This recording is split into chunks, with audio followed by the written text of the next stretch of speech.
വചനമേ നിത്യജീവന്റെ ആധാരമേ, രക്ഷയേകിടും സത്യമാർഗമേ, എന്റെ ആത്മാവിനാശ്വാസമേ.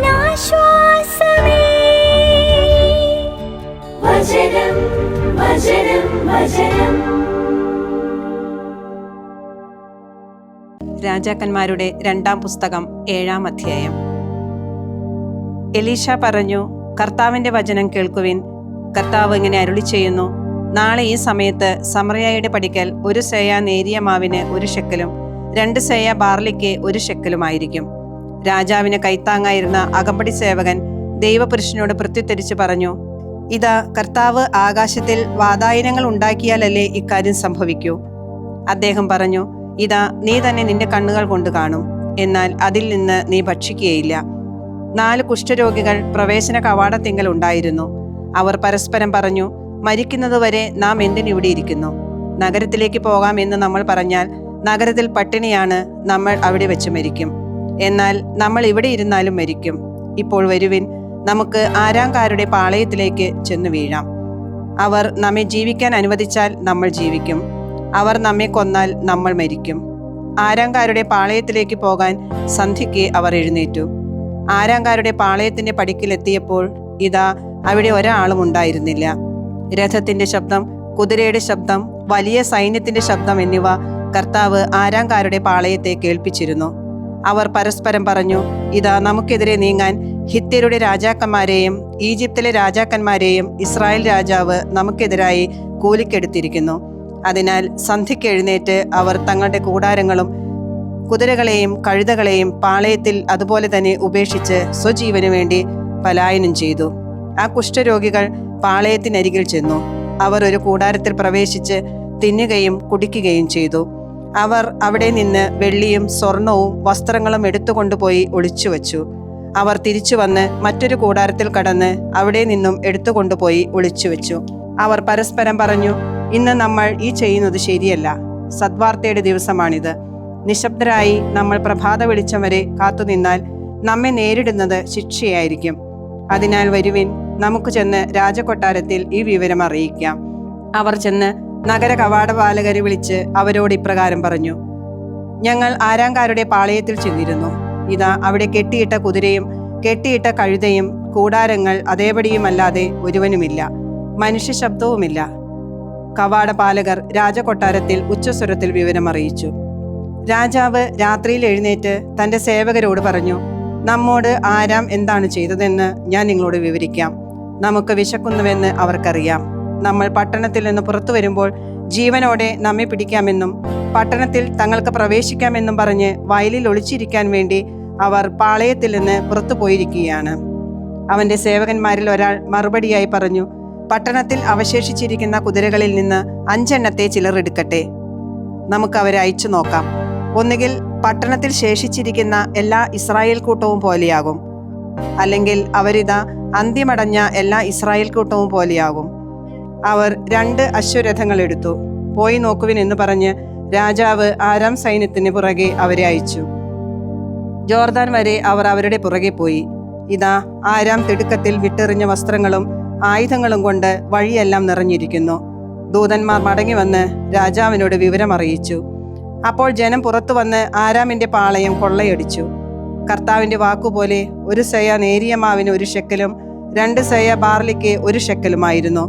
രാജാവ് തന്റെ കൈത്താങ്ങായിരുന്ന അകമ്പടി സേവകനെ പ്രവേശന കവാടത്തിന്റെ മേലാളാക്കിയിരുന്നു. ജനം അവനെ പടിവാതിൽക്കൽ ചവിട്ടി മെതിച്ചു. രാജാവ് ഇറങ്ങി വന്നപ്പോൾ ദൈവപുരുഷൻ അവനോട് പറഞ്ഞിരുന്നത് പോലെ തന്നെ അവൻ മരിക്കുകയും ചെയ്തു. നാളെ ഈ സമയം സമറിയയുടെ പ്രവേശന കവാടത്തിൽ 2 സേയ ബാർലിക്ക് 1 ഷെക്കലും 1 സേയ നേരിയ മാവിന് 1 ഷെക്കലും ആയിരിക്കുമെന്ന് രാജാവിനോട് ദൈവപുരുഷൻ പറഞ്ഞപ്പോൾ അകമ്പടി സേവകൻ ദൈവപുരുഷനോട് മറുപടിയായി പറഞ്ഞിരുന്നു, ഇതാ, കർത്താവ് ആകാശത്തിൽ വാതായനങ്ങൾ ഉണ്ടാക്കിയാലല്ലേ ഇക്കാര്യം സംഭവിക്കൂ?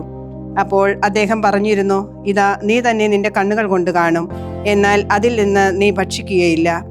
അവന് അപ്രകാരം തന്നെ സംഭവിച്ചു. ജനം പടിവാതിൽക്കൽ അവനെ ചവിട്ടി മെതിക്കുകയും അവൻ മരിക്കുകയും ചെയ്തു. രാജാക്കന്മാരുടെ 2-ാം പുസ്തകം 8-ാം അധ്യായം. താൻ പുനർജീവിപ്പിച്ച കുട്ടിയുടെ അമ്മയോട് എലീഷ ഇപ്രകാരം പറഞ്ഞിരുന്നു: നീയും നിന്റെ കുടുംബവും എഴുന്നേറ്റ് താമസയോഗ്യമായ എവിടെയെങ്കിലും പോയി പരദേശിയായി പാർക്കുക. എന്തെന്നാൽ കർത്താവ് ഒരു ക്ഷാമം പ്രഖ്യാപിച്ചിരിക്കുന്നു. അത് നിശ്ചയമായും 7 വർഷത്തേക്ക് നാട്ടിൽ പടരും. ആ സ്ത്രീ എഴുന്നേറ്റ് ദൈവപുരുഷന്റെ വാക്കനുസരിച്ച് പ്രവർത്തിച്ചു. അവളും അവളുടെ കുടുംബവും ഫിലിസ്ത്യരുടെ നാട്ടിൽ ചെന്ന് 7 കൊല്ലം പരദേശിയായി വസിച്ചു. 7-ാം വർഷത്തിന്റെ അവസാനത്തിൽ ആ സ്ത്രീ ഫിലിസ്ത്യരുടെ നാട്ടിൽ നിന്ന് മടങ്ങി വന്നു. തന്റെ വീടിനെയും വയലിനെയും സംബന്ധിച്ച് രാജാവിനോട് യാചിക്കാനായി അവൾ പുറപ്പെട്ടു. എലീഷ ചെയ്ത വൻകാര്യങ്ങളെല്ലാം എന്നോട് വിവരിക്കുക എന്ന് രാജാവ് ദൈവപുരുഷന്റെ ഭൃത്യൻ ഗഹസിയോട് കൽപ്പിച്ചിരുന്നു. മരിച്ചവനെ ജീവിപ്പിച്ചതിനെക്കുറിച്ച് അവൻ രാജാവിനോട് വിവരിച്ചു കൊണ്ടിരിക്കെ, അതാ അവൻ ആരുടെ മകനെ ജീവിപ്പിച്ചുവോ ആ സ്ത്രീ രാജാവിന്റെ അടുത്ത് വന്ന് തന്റെ വീടിനും വയലിനും വേണ്ടി യാചിച്ചു. അപ്പോൾ ഗഹസി പറഞ്ഞു: എന്റെ യജമാനനായ രാജാവേ, ഇവളാണ് ആ സ്ത്രീ. എലീഷ പുനർജീവിപ്പിച്ച അവളുടെ മകൻ ഇവനാണ്. രാജാവ് ആ സ്ത്രീയോട് ആരാഞ്ഞപ്പോൾ അവൾ അവനോട് കാര്യങ്ങൾ വിവരിച്ചു. അവൾക്കുള്ളവയൊക്കെയും അവൾ നാടുവിട്ടപ്പോൾ മുതൽ ഇതുവരെ വയലിൽ നിന്നുള്ള വരുമാനവും അവൾക്ക് തിരിച്ചു കൊടുക്കുക എന്ന് പറഞ്ഞുകൊണ്ട് അവൾക്കായി രാജാവ് ഒരു ഷണ്ഡനെ നിയോഗിച്ചു. എലീഷ ദമാസ്കസിലെത്തി. ആരാം രാജാവായ ബെൻഹദാദ് രോഗിയായിരുന്നു. ദൈവപുരുഷൻ അവിടെ വരെ വന്നിരിക്കുന്നു എന്ന് അവന് അറിവ് കിട്ടി. രാജാവ് ഹസായേലിനോട് പറഞ്ഞു: നിന്റെ കയ്യിൽ ഒരു കാഴ്ചയും എടുത്ത് ദൈവപുരുഷനെ എതിരേൽക്കാൻ പോവുക. ഞാൻ എൻ്റെ ഈ രോഗത്തിൽ നിന്ന് വിമുക്തനാകുമോ എന്ന് അവൻ വഴി കർത്താവിൽ നിന്ന് നീ ആരായണം. ഹസായേൽ അവനെ കാണാൻ പോയി.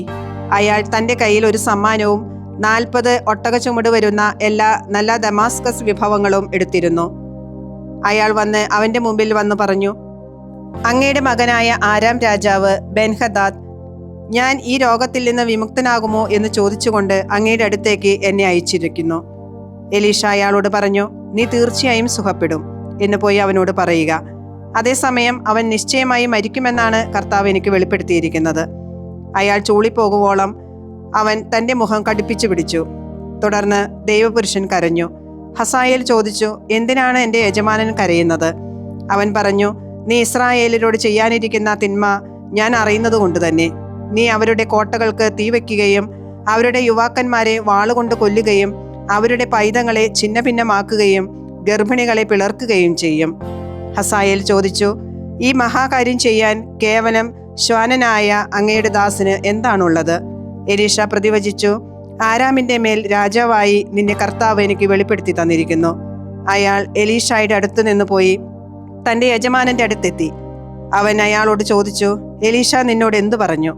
അവൻ പറഞ്ഞു: നിശ്ചയമായും അങ്ങ് സുഖപ്പെടുമെന്ന് അവൻ എന്നോട് പറഞ്ഞു. പിറ്റേ ദിവസം അയാൾ ഒരു പുതപ്പെടുത്ത് വെള്ളത്തിൽ മുക്കി അവന്റെ മുഖത്ത് വിരിച്ചു. അങ്ങനെ അവൻ മരിച്ചു. അവന്റെ സ്ഥാനത്ത് ഹസായേൽ രാജാവായി. ഇസ്രായേൽ രാജാവായ ആഹാബിന്റെ പുത്രൻ യോറാമിന്റെ 5-ാം ഭരണവർഷത്തിൽ യഹോഷാഫാത്ത് യൂദായിൽ രാജാവായിരിക്കുമ്പോൾ തന്നെ യഹോഷാഫാത്തിന്റെ പുത്രൻ യഹോറാം യൂദാ രാജാവായി. ഭരണമേറ്റപ്പോൾ അവന് 32 വയസ്സായിരുന്നു. അവൻ 8 കൊല്ലം ജെറുസലേമിൽ ഭരിച്ചു. ആഹാബിന്റെ ഭവനം ചെയ്തിരുന്നതുപോലെ തന്നെ അവൻ ഇസ്രായേൽ രാജാക്കന്മാരുടെ വഴിയിൽ നടന്നു. കാരണം ആഹാബിന്റെ പുത്രിയായിരുന്നു അവന്റെ ഭാര്യ. അവൻ കർത്താവിന്റെ ദൃഷ്ടികളിൽ തിന്മ പ്രവർത്തിച്ചു. എങ്കിലും തന്റെ ദാസനായ ദാവീദിനെ പ്രതി യൂദായെ നശിപ്പിക്കാൻ കർത്താവ് തുനിഞ്ഞില്ല. അവന് അവന്റെ പുത്രന്മാർക്ക് എന്നേക്കുമായി ഒരു ദീപം നൽകുമെന്ന് അവിടുന്ന് അവനോട് അരുളി ചെയ്തതനുസരിച്ചായിരുന്നു അത്. യഹോറാമിന്റെ കാലത്ത് യൂദായുടെ കരത്തിൻ കീഴിൽ നിന്ന് ഭിന്നിച്ച് ഏദോം തങ്ങളുടെ മേൽ ഒരു രാജാവിനെ വാഴിച്ചു. യഹോറാം തന്നോടുകൂടെ ഉണ്ടായിരുന്ന എല്ലാ രഥങ്ങളോടും കൂടെ സയീറിലേക്ക് കടന്നു. രാത്രി അവൻ ആക്രമിക്കാനായി മുതിർന്നപ്പോൾ അവനെ വളഞ്ഞ ഏദോം അവനെയും രഥസൈന്യാധിപന്മാരെയും പ്രഹരിച്ചു. സൈന്യമാകട്ടെ തങ്ങളുടെ കൂടാരങ്ങളിലേക്ക് ഓടിപ്പോയി. യൂദായുടെ കരത്തിൻ കീഴിൽ നിന്ന് ഏദോം ഇന്നോളം ഭിന്നിച്ചു നിൽക്കുന്നു. അക്കാലത്ത് ലിബ്നായും ഭിന്നിച്ചു നിന്നിരുന്നു. യഹോറാമിന്റെ പ്രവർത്തികളുടെ ശിഷ്ടഭാഗവും അവൻ ചെയ്ത പ്രവർത്തനങ്ങളൊക്കെയും യൂദാ രാജാക്കന്മാരുടെ ദിനവൃത്താന്ത ഗ്രന്ഥത്തിൽ എഴുതപ്പെട്ടിട്ടില്ലേ? യഹോറാം തന്റെ പിതാക്കന്മാരോടൊപ്പം ശയിച്ചു. അവൻ പിതാക്കന്മാരോടൊപ്പം ദാവീദിന്റെ നഗരത്തിൽ സംസ്കരിക്കപ്പെട്ടു. അവന്റെ സ്ഥാനത്ത് പുത്രൻ അഹസിയ രാജാവായി. ഇസ്രായേൽ രാജാവായ ആഹാബിന്റെ പുത്രൻ യോറാമിന്റെ ഭരണകാലം 12-ാം വർഷത്തിൽ യൂദാ രാജാവായ യഹോറാമിന്റെ പുത്രൻ അഹസിയ രാജാവായി. ഭരണം ആരംഭിക്കുമ്പോൾ അഹസിയായ്ക്ക് 22 വയസ്സായിരുന്നു. അവൻ ജെറുസലേമിൽ 1 വർഷം ഭരിച്ചു. ഇസ്രായേൽ രാജാവായ ഓമ്രിയുടെ പുത്രിയായിരുന്നു അവന്റെ അമ്മ. അവളുടെ പേര് അത്താലിയ എന്നായിരുന്നു. അവൻ ആഹാബു ഭവനത്തിന്റെ വഴിയിൽ നടന്നു.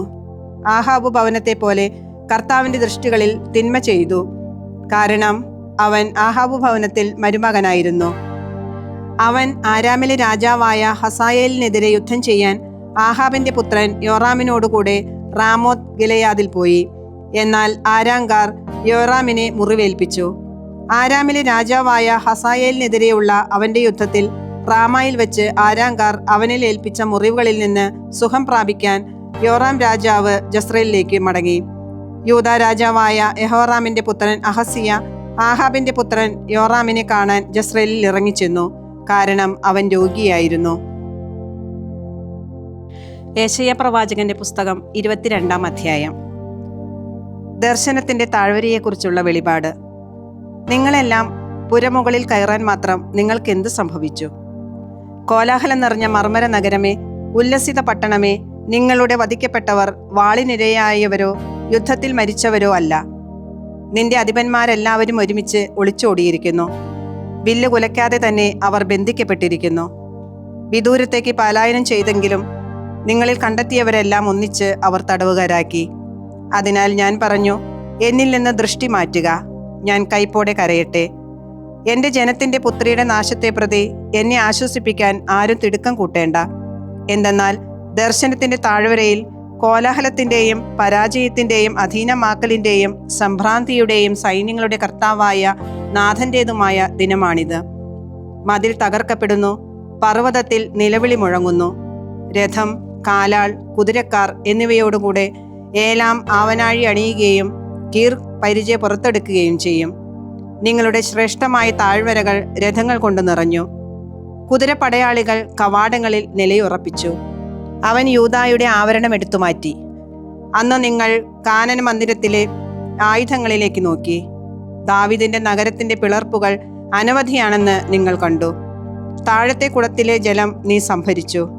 ജെറുസലേമിലെ വീടുകൾ നിങ്ങൾ എണ്ണുകയും കോട്ടയുറപ്പിക്കാൻ വീടുകൾ പൊളിക്കുകയും ചെയ്തു.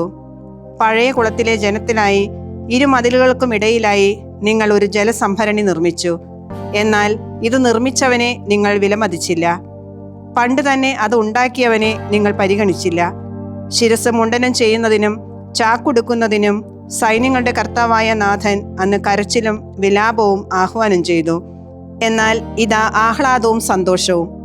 കാളയെ കൊല്ലലും ആടിനെ കശാപ്പ് ചെയ്യലും ഇറച്ചി തീറ്റിയും വീഞ്ഞുകുടിയും. നമുക്ക് തിന്നുകയും കുടിക്കുകയും ചെയ്യാം, കാരണം നാളെ നമ്മൾ മരിക്കുമെന്ന് അവർ പറയുന്നു.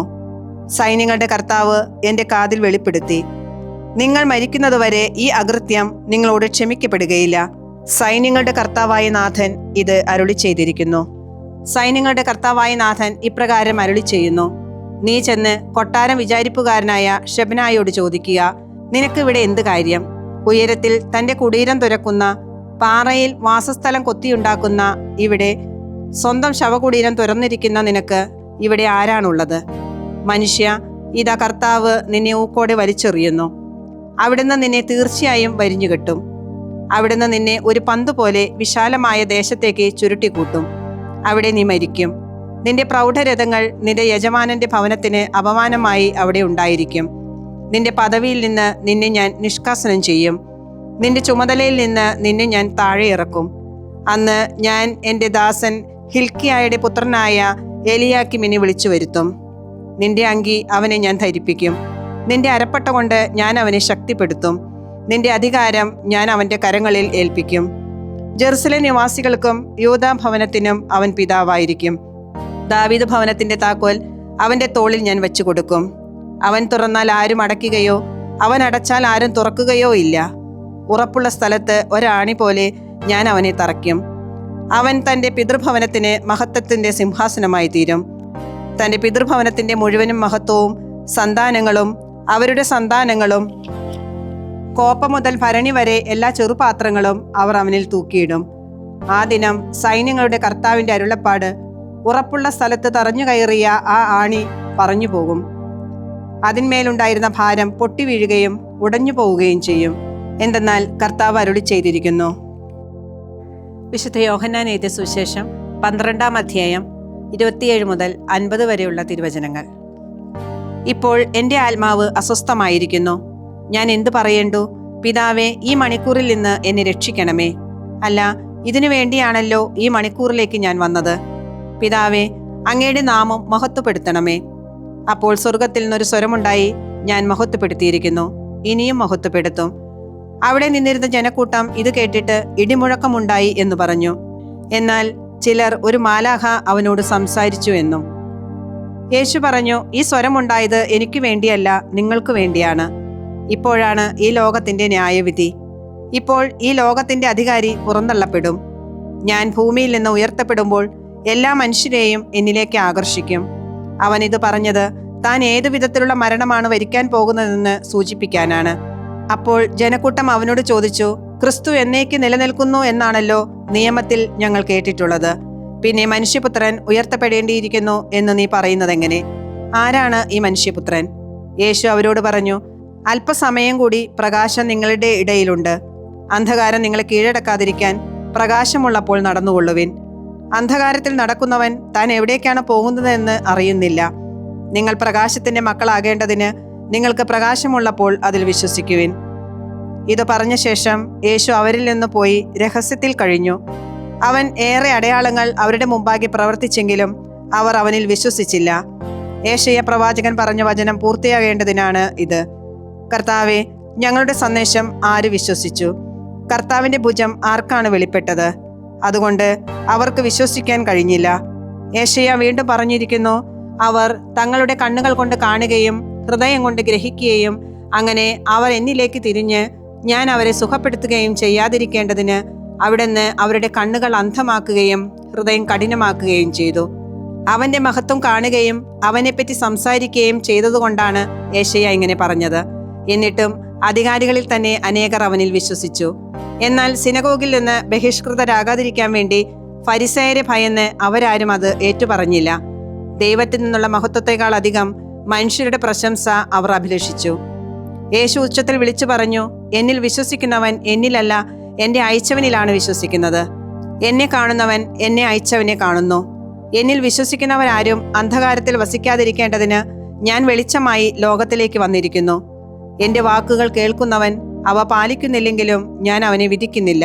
കാരണം ഞാൻ വന്നിരിക്കുന്നത് ലോകത്തെ വിധിക്കാനല്ല, രക്ഷിക്കാനാണ്. എന്നാൽ എന്നെ നിരസിക്കുകയും എന്റെ വാക്കുകൾ തിരസ്കരിക്കുകയും ചെയ്യുന്നവന് ഒരു വിധികർത്താവുണ്ട്. ഞാൻ പറഞ്ഞ വചനം തന്നെ അന്തിമനാളിൽ അവനെ വിധിക്കും. എന്തെന്നാൽ ഞാൻ സ്വമേധയെ അല്ല സംസാരിച്ചത്. ഞാൻ എന്തു പറയണം, എന്തു സംസാരിക്കണമെന്ന് എന്നെ അയച്ച പിതാവ് തന്നെ എനിക്ക് കൽപ്പന നൽകിയിരിക്കുന്നു.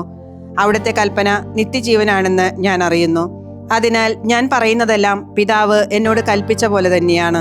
ദൈവവചനമേ, നിത്യജീവന്റെ ആധാരമേ, രക്ഷയേകിടും സത്യമാർഗമേ, എന്റെ ആത്മാവിനാശ്വാസം.